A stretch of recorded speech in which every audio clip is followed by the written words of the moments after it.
कार्यक्रमका साथमा राष्ट्रिय वाणिज्य बैंक, किनकि हामीले बुझेका छौं आफ्नो भनेको आफ्नै हुन्छ। कुमारी बैंक, सबैका लागि सधैँका लागि। मेगा बैंक नेपाल लिमिटेड, विश्वास जित्दै अघि बढ्दै। लक्ष्मी बैंक, लक्ष्य छ, लक्ष्मी बैंक छ। सांग्रिला डेभलपमेन्ट बैंक लिमिटेड, स्थानीय विकासको आधार। Prime life insurance company limited, सुरक्षित भविष्य। Lumbini general insurance company limited, ensuring risks for prosperity. NIBL Ace Capital, managing shares, managing investments. कोरोनाले छिमेकी मुलुक भारतको अर्थतन्त्र 4 दशक यताकै खराब अवस्थामा खस्किएको छ। यस्तै अमेरिका, अस्ट्रेलिया लगायतको मुलुकको अर्थतन्त्र पनि यो वर्ष खस्किएको छ। यता कोरोनाका कारण देखाउँदै रासायनिक मलको आयात नगर्दिँदा यति बेला देशभरि नै मलको अभाव छ। समयमा मल नपाउँदा लगभग 100% रोपाई भए पनि यो वर्ष धान उत्पादन भने घट्ने अनुमान छ। नमस्कार, कार्यक्रम अर्थको आजको श्रृङ्खलामा म आकांक्षा उपाध्याय स्वागत गर्दछु। आज हामी सरकारको 2.5 वर्षको आर्थिक समीक्षा, कोरोनाले हस्तकला व्यवसायी पलायन हुने क्रम बढ्दो र शेयर बजारलाई प्रविधि मैत्री बनाउँदै लैजाने CDSको योजना लगायत साताका थप आर्थिक गतिविधि लिएर उपस्थित भएका छौँ। आउनुहोस् आजको कार्यक्रम सुरु गरौँ निवर्तमान अर्थमन्त्री डाक्टर युवराज खतिवडासँग गरिएको कुराकानीसँग। सर, यहाँलाई अर्थमा स्वागत छ। धन्यवाद। 30 महिना अर्थमन्त्रीको जिम्मेवारी सम्हालेर केही दिन अघि मात्र बिदा हुनुभएको छ। जिम्मेवारी सम्हाल्दा र राजीनामा दिएर बाहिर निस्किँदै गर्दा अहिले अर्थतन्त्रको सूचकहरू चाहिँ कस्तो छ? सामान्य प्रधानमन्त्री केपी शर्मा ओलीको नेतृत्वको सरकार गठन भए यता 2 वर्षमा निकै सुदृढै हुन्। तेस्रो वर्षमा आर्थिक वृद्धि बाहेक अरू परिसूचकहरू फेरि पनि सुदृढ छन्। अलिकति त्यसको म व्याख्या गरौँ। आर्थिक वर्ष 74-75 र 75-76 मा झन्डै 7% को औसत आर्थिक वृद्धि हासिल गर्यो। 76-77 को 8 महिनासम्मको तथ्याङ्कको आधारबाट र अन्तर्राष्ट्रिय मुद्रा कोष र विश्व ब्याङ्कको पनि अनुमानको आधारबाट 6.5% को आर्थिक वृद्धि उहाँहरूले भन्नुभएको थियो। हामी 7% हासिल गर्छौँ भन्नेमा थियौँ। कोभिड पछि त्यो परिस्थिति पुरै परिवर्तित भयो र सबै कृषि बाहेकका मुख्य कुलगास्थ उत्पादनमा योगदान दिने परिसूचकहरू निर्माण भयो, व्यापार भयो, पर्यटन भयो र कतिपय अन्य सेवा क्षेत्रहरू, औद्योगिक क्षेत्र पनि नकारात्मक भयो। त्यसले गर्दा हामी सीमित मात्रामा मात्रै आर्थिक वृद्धि हासिल गर्ने अवस्थामा रह्यौँ। तर यो गत 30 महिनाका अरू परिसूचकहरू हेर्ने हो भने यो आर्थिक वृद्धि सँगसँगै हुने 2-3टा कुराहरू हेर्नुपर्छ। आर्थिक वृद्धिले मात्रै ल्याउने परिवर्तन, त्यो सापेक्षिक परिवर्तन गतिलो नहुन सक्छ। त्यसले रोजगारी सृजना गर्नुपर्छ, त्यसले मूल्य वृद्धि हुन दिनु हुँदैन। हामीले रोजगारी सृजना कति गर्यौँ भनेर अङ्क टाउकै गर्न त सकिने स्थिति होइन, तर अङ्कगणितीय विधि छ, तथ्याङ्कीय विधि छ। त्यो विधिबाट गर्ने हो भने वर्षमा हामीले 4 लाखको दरले रोजगारी सृजना गर्न सकेको स्थिति देखिन्छ 2 वर्षमा। तेस्रो वर्षमा गएपछि चाहिँ कोभिडको कारणले श्रम बजार अलिकति खुम्च्यो र रोजगारीका अवसरहरू पनि खुम्चे, तर नयाँ अवसर पनि सृजना भए। भारतीय कामदारहरू जो यहाँ काम गर्थे उनीहरू फर्किएर नेपालीहरूको लागि कामको अवसर पनि सृजना भयो। मूल्य वृद्धि 1 दशक अगाडिदेखिको हामीले हेर्ने हो भने औसतमा 8% माथिको मूल्य वृद्धि हो। 3 वर्षको मूल्य वृद्धि औसत 5% भन्दा तलै छ। पहिलो र दोस्रो वर्ष त 5% भन्दा धेरै तलै हो। तेस्रो वर्ष 6% जति हुँदा पनि हामी औसतमा 5% को मूल्य वृद्धिमा रहन सक्यौँ। अब श्रमिकको ज्याला उल्लेख्य रूपमा बढेको, न्यूनतम ज्याला पनि बढाइएको र यता मूल्य वृद्धि 5% भन्दा तल भएको र श्रमिकले धेरै उपयोग गर्ने खाद्य वस्तुहरूको मूल्य वृद्धि भने औसतमा 4.5% मात्रै रहेको। अब समग्रमा गरिबीको स्थिति के भयो होला भनेर अहिले राष्ट्रिय योजना आयोगको अनुमान हेर्ने हो भने 73-74 मा करिब 19% मानिसहरू गरिबीको रेखामुनि थिए र प्रत्येक 4% को आर्थिक वृद्धि हुँदा 1% ले गरिबी घट्ने हाम्रो 20 वर्षको इतिहास हो। त्यसरी तपाईले हेर्दै जाने हो भने 7% को आर्थिक वृद्धि हुँदा कमसेकम वर्षको 1.5% को दरले गरिबीको दर घट्नुपर्छ। त्यसरी घट्दा 2 वर्षमा 3% ले घटेर 16% मा पुग्ने हाम्रो अनुमान थियो। तर कोभिडको पछाडि चाहिँ हाम्रो त्यो गरिबी घट्ने दरमा अहिले ब्रेक लागेको छ भन्ने लाग्छ।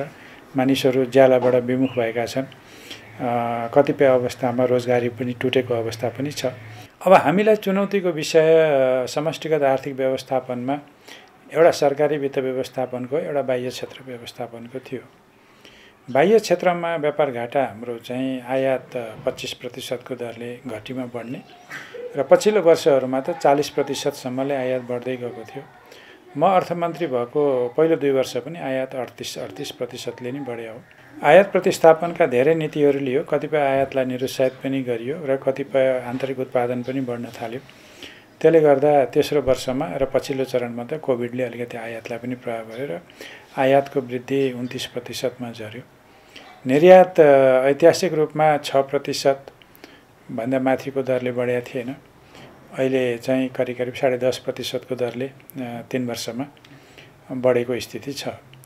त्यसले गर्दा व्यापार घाटा पनि कम भएको र त्यसै गरी चालु खाता भनेको हाम्रो सेवा र ट्रान्सफर आय अलिकति त्यसमा सुधार भएको छ। त्यसले गर्दा चालु खाता घाटा हाम्रो वित्तीय क्षेत्र बाह्य क्षेत्र स्थायित्वको एउटा परिसूचक हो। जुन कुल राष्ट्र उत्पादनको 8% भन्दा माथि भयो भने अस्थिरता हुन्छ भन्ने विश्वव्यापी एउटा रुल अफ थम्ब छ। त्यो चाहिँ 8% भन्दा बढी भइसकेको थियो र अन्तर्राष्ट्रिय मुद्रा कोषले आफ्नो अनुगमनमा जहिले पनि बढी भए तिमीहरूको यो भन्थ्यो र हाम्रा सम्पूर्ण बाह्य क्षेत्र सुधारको कारणले त्यो घटेर अहिले 1% भन्दा तल आएको छ र चालु खाता घाटा एकदमै कम भएको कारणले हाम्रो भुक्तानी सन्तुलन सुदृढ भयो र गत वर्ष मात्रै 282 अर्ब भुक्तानी बचत भयो। 10.5 खर्ब जतिको विदेशी मुद्रा सञ्चित थियो म अर्थमन्त्री हुँदा। अहिले 14 खर्बमा छ। हामीले खर्च चाहिँ अपेक्षित मात्रामा त्यो गतिमा बढाउन सकेनौँ। राजस्वमा धेरै सुधारहरू गरिएको कारणले राजस्वको आधार फराकिलो भयो। राजस्वका विकृतिहरू त सबै हटाइयो भने पनि हुन्छ। यी बाहेक सरले अहिले भनिहाल्नु हो विकास खर्च त्यति प्रभावकारी हुन सकेन। त्यसका लागि चाहिँ विकास खर्च र बजेट खर्चलाई प्रभावकारी बनाउन सरकारले चाहिँ के नीतिगत व्यवस्थाहरू गर्यो? त्यति हुँदाहुँदै पनि किन बढ्न सकेन? अनि सबै गरियो, सबै व्यवस्था गरियो। सार्वजनिक खरिद नियमावलीमा संशोधन गरियो, बारम्बार संशोधन गरियो। सबैलाई सहज हुने गरी निर्माण व्यवसायदेखि सबैलाई हुने गरी गरियो। धेरै निकायहरू अनुगमन गर्ने भए र धेरै निकायको आँखा पर्दा र विरोधाभासपूर्ण निर्णय निर्देशनहरू पनि दिँदाखेरि पनि काम गर्दाखेरि अलि अप्ठ्यारो, जोखिम लिन आँट गर्ने स्थिति पनि रहेन कर्मचारीमा पनि। सरकारमा रहने मन्त्रीहरू मूलतः विकाससँग सम्बन्धित मन्त्रीहरूको काम चाहिँ तिनै परियोजना तिनै कार्यक्रम विकास बजेटलाई नै अघि बढाउनु पर्ने हो।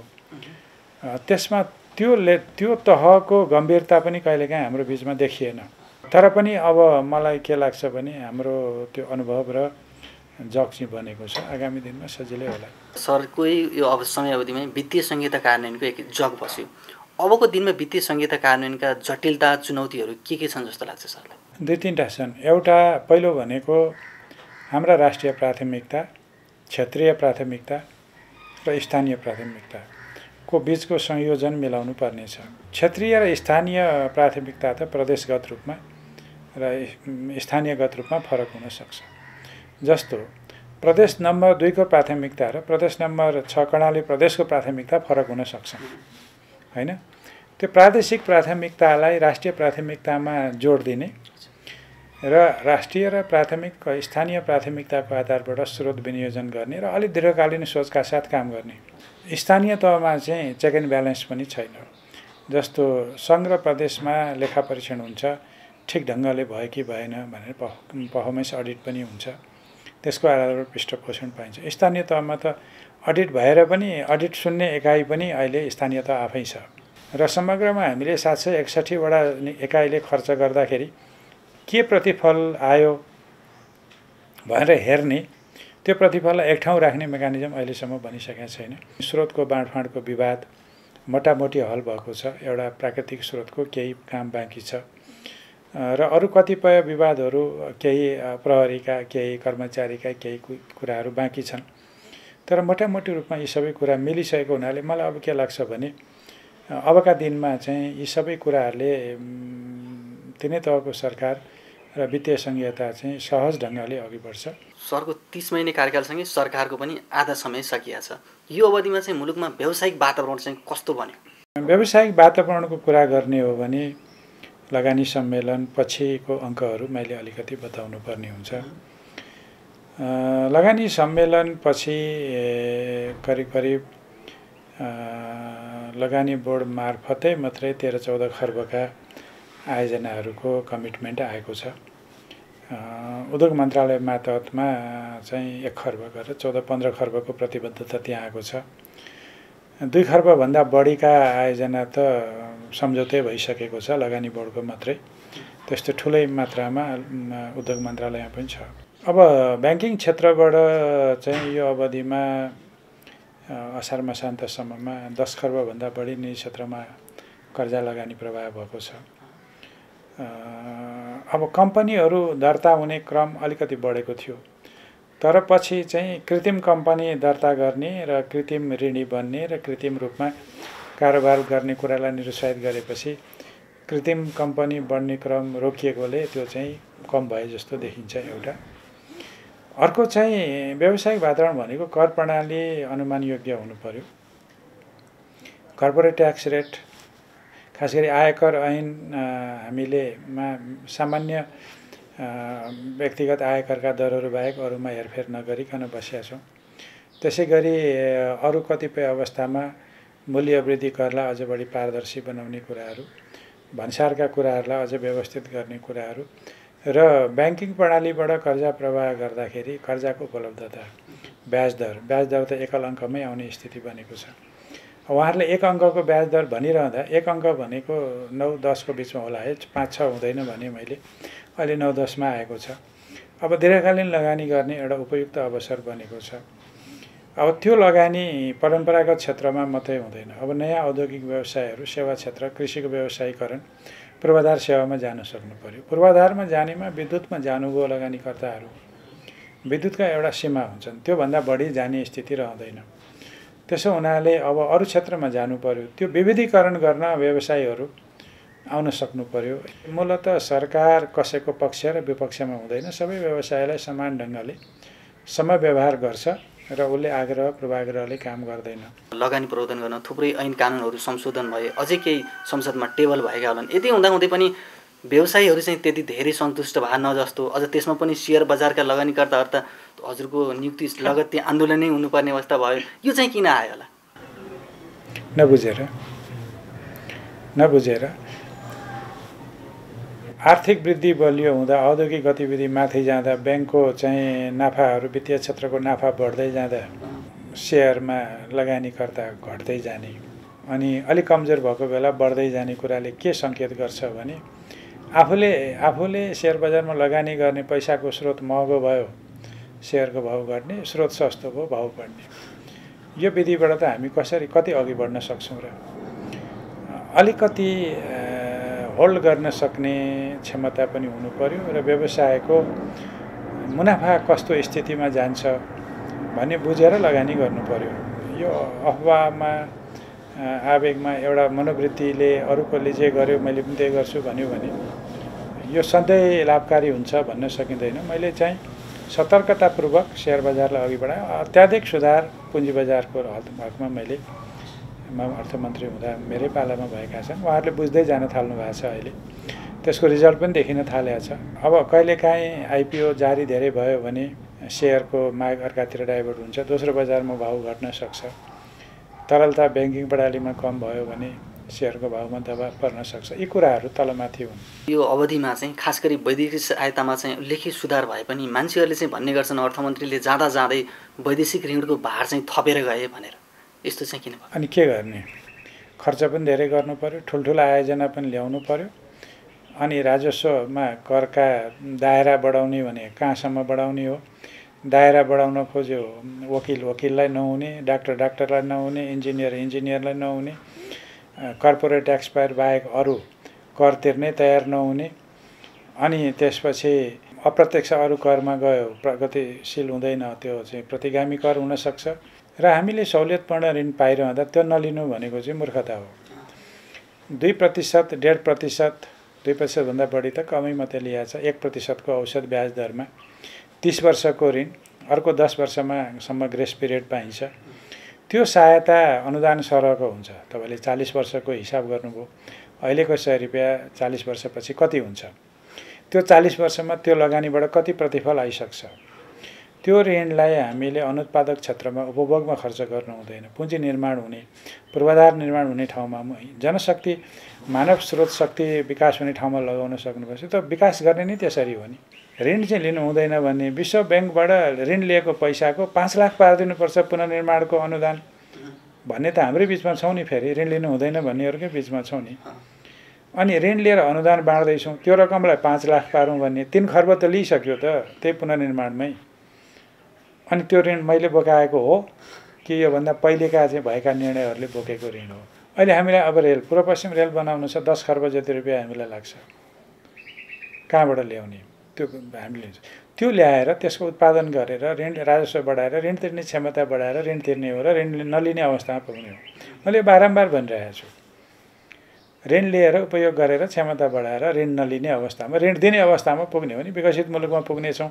कोभिडले मुलुकको अर्थतन्त्र सङ्कटमै छ। यो बिचमा अब आउने अर्थमन्त्रीका चुनौतीहरू चाहिँ के देख्नुहुन्छ हजुरले? तत्कालीन आजभोलिका समस्या छैनन् त्यस्ता केही पनि। दीर्घकालमा हाम्रो उत्पादनको आधार खस्किँदैछ, किनभने हामी 6 महिना जस्तो हुन थाल्यो लकडाउन लगभग र निषेधाज्ञाको अवधि। उत्पादक शक्ति क्षय हुँदैछ। श्रम र उत्पादन शक्तिको, उत्पादक शक्ति र चाहिँ श्रमको बिचको सम्बन्ध टुटेको छ। श्रमिकहरू परिचालित हुने स्थिति छैन। व्यापार सीमित मात्रामा छ, धेरै कुरा अवरुद्धमै छ। त्यसले गर्दाखेरि करको आधार क्रमशः खुम्चिँदैछ। राजस्वको आधार खुम्चिँदै जाँदा थप राजस्व परिचालन चुनौतीपूर्ण हुन्छ। आयातबाट मात्रै आउने राजस्वले त मुलुक चल्दैन। फेरि अबको अर्थमन्त्रीलाई त्यो भएको प्राप्त हुने र भइसकेको स्रोतलाई कसरी छिटो र राम्रो ढङ्गले परिचालन गर्ने र अर्थतन्त्रलाई पुनरुत्थान गर्ने भन्ने विषय छ। श्रमिकको क्रय शक्ति घट्ने र श्रमिक लामो समय सेवाबाट, आफ्नो श्रमबाट बाहिर रहनुपर्ने स्थिति भयो भने गरिबी थपिने डर छ। त्यो नहोस् भन्नको लागि हामीले त्यो वर्गको सुरक्षाको लागि थप काम गर्नुपर्ने छ। स्वास्थ्य सुरक्षाका कुराहरू अपनाउँदै आधारभूत आर्थिक क्रियाकलापलाई सुचारू नगरिकन हुँदैन। अन्त्यमा अब आर्थिक विकास र मुलुकको समृद्धिमा तपाईँको योगदान चाहिँ कसरी र के हुन्छ? म आधारभूत रूपमा अध्ययन, अनुसन्धान, अध्यापन गर्ने मान्छे हो। नेपाल राष्ट्र ब्याङ्कमा झन्डै 16-17 वर्ष त म अनुसन्धानकै काममा लागेँ। गभर्नर रहँदा पनि मैले केही अनुसन्धानका कामहरू छोडिनँ। योजना आयोगमा पनि मैले त्यही काम गरेँ। अब अर्थमन्त्री हुँदा मैले केही विषयमा गम्भीरतापूर्वक अध्ययन गर्ने, अनुसन्धान गर्ने मौका पाएको छैन। नीतिगत अनुसन्धानहरूमा म लागिरहन्छु र सरकारबाट, म मन्त्रीबाट बाहिरिएको हो। मेरै पार्टी नेकपा सरकारमा छ। सामान्य प्रधानमन्त्री केपी शर्मा ओलीको नेतृत्वको सरकारलाई सरकारभन्दा बाहिर बसेर नजिकबाट सहयोग गर्ने, म कुनै पदीय जिम्मेवारीमा नरहेर निरन्तर नीतिगत कुरामा, सुधारका कुरामा, आर्थिक क्रियाकलापलाई माथि लगेर हामीले चाहिँ जुन परिकल्पना गरेका छौँ विकास र समृद्धिका, त्यो परिकल्पनालाई साकार गर्न म लागिरहन्छु। समीर सम्वादका लागि धेरै धेरै धन्यवाद। हस्, मेरो पनि धन्यवाद। भर्खरै प्रस्तुत गर्यौं सरकारको 2.5 वर्षको आर्थिक समीक्षा सम्बन्धी सामग्री। अबको पालो ब्रेकको।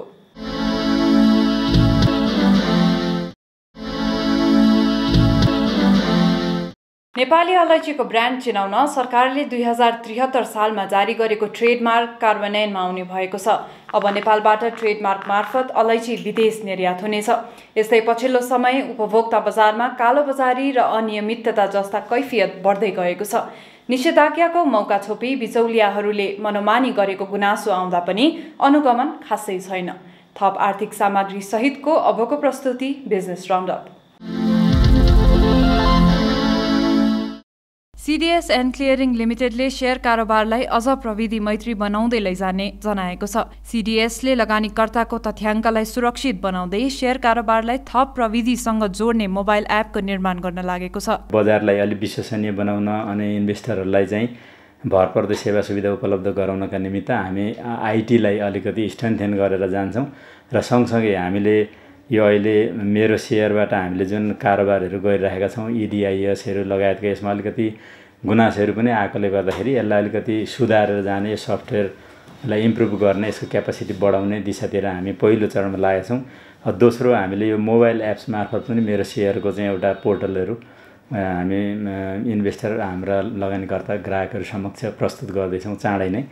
र यो सँगसँगै अब आगामी दिनमा हामीले चाहिँ यो वर्ष सम्भवतः अलि छिटै यसको एउटा कार्यविधि बनाएर हामीले पेश गरिरहेका छौँ। यो सेन्ट्रलाइज KYC त्यो हामीले सेन्ट्रलाइज KYC पनि अब कार्यान्वयनमा ल्याउने चरणमा छौँ। अब KYC चाहिँ यो जुनसुकै अर्गनाइजेसन गयो त्यहीँ माग्ने अलि इन्भेस्टरहरूलाई अलि झन्झट भइरहेको अवस्थामा हामीले सेन्ट्रलाइज यहाँ डिपोजिट गरेर यहीँबाट चाहिँ डाउनलोड गरेर लिने सुविधा दिनका निमित्त कार्यविधि बनाएर सेबनमा पठाउँछौँ। त्यहाँ छलफलको क्रममा छ र त्यो आइसकेपछि त्यसलाई पनि कार्यान्वयनमा लिएर जान्छौँ। त्यस्तै लगानीकर्ताको विश्वसनीयता बढाउन CDSले आगामी दिनमा योजनाबद्ध ढङ्गले काम गर्ने योजना बनाएको छ। शेयर कारोबारलाई थप व्यवस्थित बनाउन CDS सक्रिय रूपमा लागेको बताइएको छ। डाटालाई सुरक्षित बनाउनको लागि त अहिले पनि डाटा एकदम सुरक्षित छ। हाम्रो यो डिआर साइट सिंहदरबारभित्र राखेका छौँ। अब यसलाई अझै अर्को डिजास्टर त्यसरी इन्सिडेन्टमा जोगाउनको निमित्त हामीले अल्टरनेटिभ उपायको रूपमा हेटौँडामा डिआर साइट तयारी गर्ने क्रममा छौँ र हाम्रो 3 स्टेजको चाहिँ ब्याकअप सिस्टम भएकोले अहिले पनि डाटा असुरक्षित छ भन्ने होइन, तर अझै विश्वसनीय बनाउनको निमित्त हामीले यो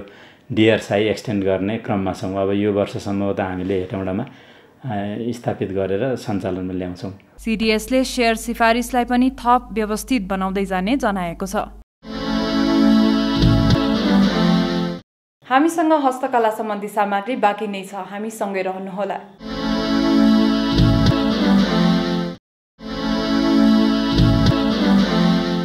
वार्षिक अरबौंको निर्यात हुने हस्तकला क्षेत्र गएको चैत यता पूर्ण रूपमा सञ्चालन हुन सकेको छैन। उत्पादन र वितरण शून्य हुँदा हजारौंले रोजीरोटी गुमाएका छन् भने केहीले खर्च धान्नै नसकेर व्यवसाय नै बन्द गरेका छन्। एक सामग्री। कोरोना संक्रमणका कारण नेपालमा अन्य उद्योग व्यवसाय जस्तै हस्तकला व्यवसाय पनि नराम्ररी प्रभावित भएको छ। वार्षिक अरबौंको सामग्री उत्पादन गर्ने यो व्यवसाय अहिले बन्द प्राय छ। त्यहाँ काम गर्ने हजारौं कामदार बेरोजगार भएका छन् भने सानो लगानीमा काम सुरु गरेका व्यवसायी पलायन भएका छन्।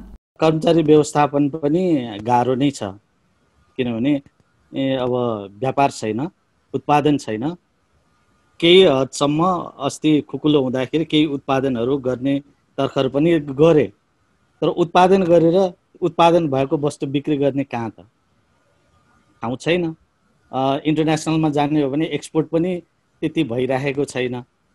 एक्सपोर्ट केही हदसम्म हुनलाई पनि हाम्रो यो अन्तर्राष्ट्रिय विमानस्थल बन्द, त्यसले गर्दाखेरि जुन चार्टर फ्लाइट मात्र गर्दाखेरि एक्सपोर्ट गर्नलाई एक्सपोर्टको जुन दर रेट छ त्यो पहिलाको भन्दा टेबर बढेको छ।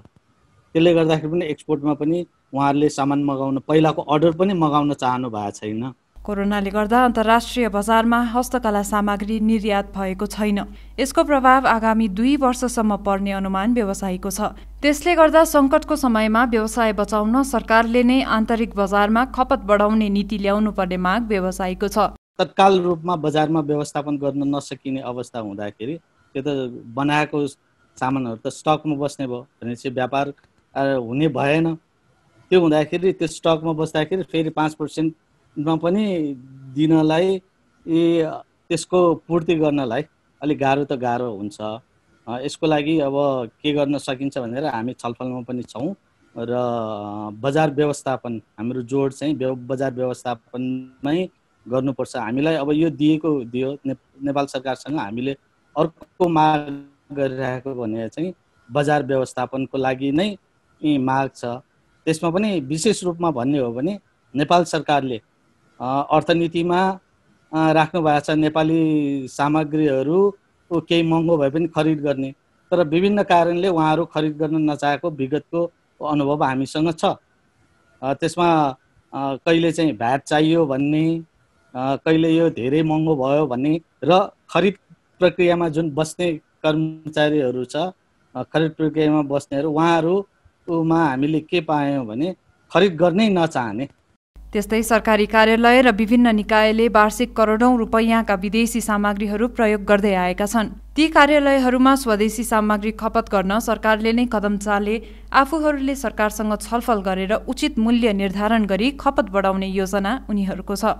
नेपाल सरकारको विभिन्न क्षेत्रमा उहाँहरूले जति पनि चलाउनु भएको छ, विदेशी खरिद गरेर चलाउनु भएको छ, जुन नेपालमा उत्पादन नै हुन्छ, ती वस्तुहरू खरिद गर्यो भने पनि यो प्रोत्साहन हुन्छ।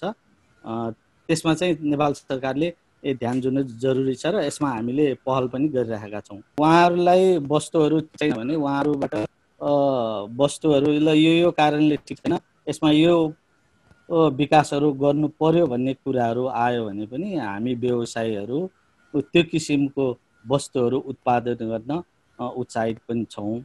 र अहिले हामीले यो अवस्थामा यो जुन 4-5 महिनाको अवस्थामा हस्तकला व्यवसायीहरू छलफल गरिरहेका छौँ। यो क्षेत्रमा प्रत्यक्ष वा अप्रत्यक्ष रूपमा करिब 11 लाख जनशक्तिले रोजगारी पाएका छन्। यी थिए आजका प्रस्तुतिहरू। थप आर्थिक गतिविधिका लागि हाम्रो अफिसियल वेबसाइट www.arthakardha.com लगइन गर्न सक्नुहुनेछ। आजको निर्धारित समय सकिएको छ। म लगायत सम्पूर्ण युनिटलाई बिदा दिनुहोस्। नमस्कार। यस कार्यक्रमका साथमा राष्ट्रिय वाणिज्य ब्याङ्क, किनकि हामीले बुझेका छौँ आफ्नो भनेको आफ्नै हुन्छ। कुमारी ब्याङ्क, सबैका लागि सधैँका लागि। मेगा ब्याङ्क नेपाल लिमिटेड, विश्वास जित्दै अघि बढ्दै। लक्ष्मी ब्याङ्क, लक्ष्य छ, लक्ष्मी ब्याङ्क छ। साङ्ग्रिला डेभलपमेन्ट ब्याङ्क लिमिटेड, स्थानीय विकासको आधार। Prime life insurance company limited, सुरक्षित भविष्य। Lumbini general insurance company limited, ensuring risks for prosperity. NIBL Ace Capital, managing shares, managing investments.